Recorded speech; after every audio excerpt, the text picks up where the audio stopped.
네, 저희가 속 시원하게 풀어드리겠습니다. 한문철 변호사의 여대 몇.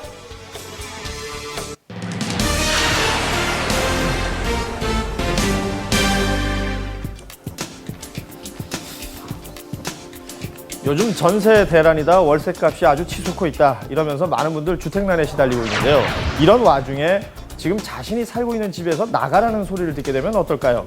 실제로 이 명절을 앞두고 자신이 살고 있는 집에서 나가라는 소리를 들은 사람들이 있습니다. 심지어는 보증금까지도 제대로 돌려받지 못할 위기에 처해 있는데요. 이 모든 것이 법적으로는 문제가 없다는 것이 또 문제입니다. 그 현장을 다녀왔습니다.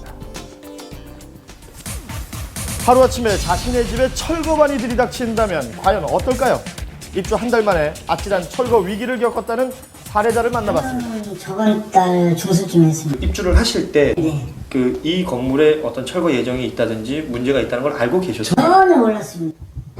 어이가 없는 거죠. 처음 듣는 얘기니까. 그래가지고 입주 한 달 만에 벌어진 황당한 사건. 집은 순식간에 폐허가 되어버렸는데요. 눈앞에 벌어진 현실에 주민들은 망연자실한 상태였습니다. 추석 전에 특대밭을 맞을 수 있다는 거는 있을 수 없는 얘기잖아요. 지난 금요일 오전입니다. 법원에서 진행된 강제 철거 현장. 용역들이 건물 안으로 진입을 시도하자 집을 지키려는 세입자들과 법을 집행하려는 이들. 대립이 발생했습니다. 이게 웬 난립니까? 심각한 고성이 오가는 상황이었는데요. 그러니까 형들한테 반말하지 말고 적당히 하라고 그러니까. 사건은 서울 도심의 한 주거용 건물에서 일어났습니다. 예. 지금 여기는 이 건물인 것 같습니다. 지금 철거라는 빨간색 글자가 적혀 있고요. 건물 외벽도 이렇게 파손되어 있는 모습이 보입니다. 그날의 참상을 말해주듯 건물 여기저기 철거를 시도한 흔적들이 그대로 남아 있었습니다. 이날 철거는 저녁까지도 계속됐다고 합니다. 아유, 지금 엘리베이터 내리자마자 보이시는 것처럼 철거라는 붉은색 글자가 가득하고요. 지금 여기 창이 없습니다. 지금 보시는 것처럼 뭐 산산조각 나 있네요.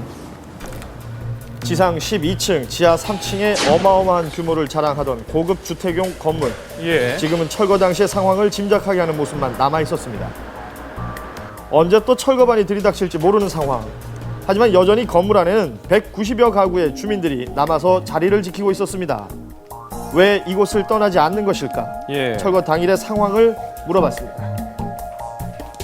아니, 얼마나 억울하겠어요. 전기가 끊기고 수도를 잠깐 두다가 가스도 그때 같이 끊겼어요. 그 공포가 장난이 아니라는 거예요. 지금 문을 열고 나가볼 수도 없고 창문을 내다볼 수도 없고. 지금은 철거가 멈춘 상황이지만 언제 또 수도와 전기가 끊길지 모른다는 불안감에 주민들은 비상용 초와 식수를 준비해둔 상태였습니다.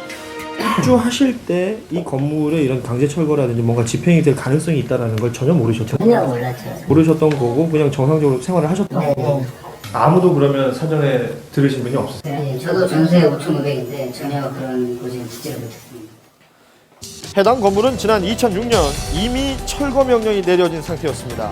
건물주와 토지주가 달라 진행된 소송에서 토지주가 승소하면서 불법 토지 점유물 철거 명령이 내려진 것인데요.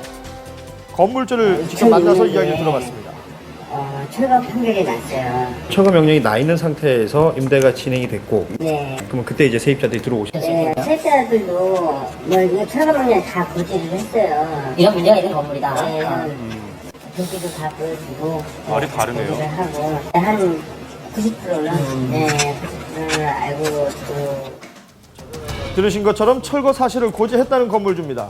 하지만 등본 어디에도 철거 예정 고지는 없었습니다. 일반적인 등기부 등본과 다른 거는 여기 있어요. 건축법상 사용 승인 받지 않은 건물이다. 이제 무허가 건물이다라는 얘기인데 하단에 표시가 되어 있긴 하지만 일반 세입자들이 알아보기란 쉽지 않아 보입니다. 무허가 건물, 철거 건물이라고 하면 폐가 비닐하우스 우리가 생각하는 그런 무허가 건물들을 생각하잖아요. 이런 집이 무허가 건물일 거라고는 생각하지 않고 그리고 실제로 가족들 막 살고 있고 사무실로 쓰고 있고 이런 집인데 실제 해당 건물에는 갓난아이부터 노인까지 다양한 연령층의 사람들이 있었습니다.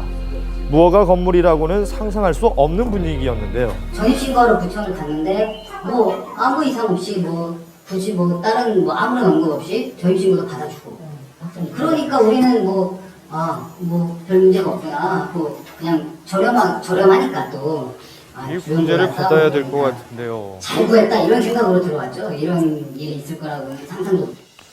해당 구청의 입장을 들어보기로 했습니다. 저희는 실제로 30일 이상 거주를 하신다면 전입신고를 받고 있는 상황이고요. 전입 시에 이 부분이 이제 강제 철거 예정이다라는 사실도 이미 고지를 한 상황이고요. 전입신고가 된다는 것이 이 건물이 안전하다는 걸 의미하는 것은 아닙니다. 전입 신고만으로는 건물의 안전성을 확인할 수 없는 상황. 부동산을 통해 한 달 전 입주한 사례자를 만날 수 있었습니다. 저 같은 경우는 방을 딱 보고 이 평수에 이 금액만큼 되게 너무 저렴하더라고요. 그래서 부동산 통해서 계약을 했어요. 아, 부동산 통하셨어요? 네. 부동산의 책임이 있죠. 이미 오래전 철거 판정이 난 건물이지만 부동산은 이 사실을 세입자에게 제대로 알리지 않았습니다. 철거 예정 건물이다? 아니면 언제부터 이런 분쟁이 있었다? 이런 언급이 전혀 없어요. 전혀 없었습니다. 중개인. 네. 그거를 왜 아시면서 저한테 하나하나 얘기를 안 해주셨어요? 네, 그때 좀 약간 정신이 직접 없어가지고 통화한 내용입니다. 설명을 좀 못 해드린 것 같아요. 죄송한 거 일단 최대한 피해 없게 해드릴 거니까 걱정하지 말라고. 자, 그렇다면 보상을 받을 수 있는 방법은 없는 것일까요? 철거될 운명이라는 것을 숨기고 계약을 했다면 전 세입자나 혹은 중개업자 그리고 중개업자가 공제에 가입되어 있는 공인중개사 협회를 상대로 책임을 물을 수가 있습니다. 그래요. 누구에게나 일어날 수 있는 부동산 거래 사고를 미리 예방하기 위해 알아봐야 할 것이 있다고 합니다. 임대차 계약을 체결할 때는 건물 등기부 등본이나 토지 등기부 등본도 확인을 해보시고 이런 부분에 있어서 명확하게 사실을 확인할 수 없는 그런 거래는 위험한 거래이기 때문에 가급적 조심하시는 게 좋겠습니다. 민족의 명절 추석을 앞두고 삶의 공간을 잃게 된 사람들, 언제든지 나에게 일어날 수 있는 일이라는 것을 인지하고 대비하는 자세가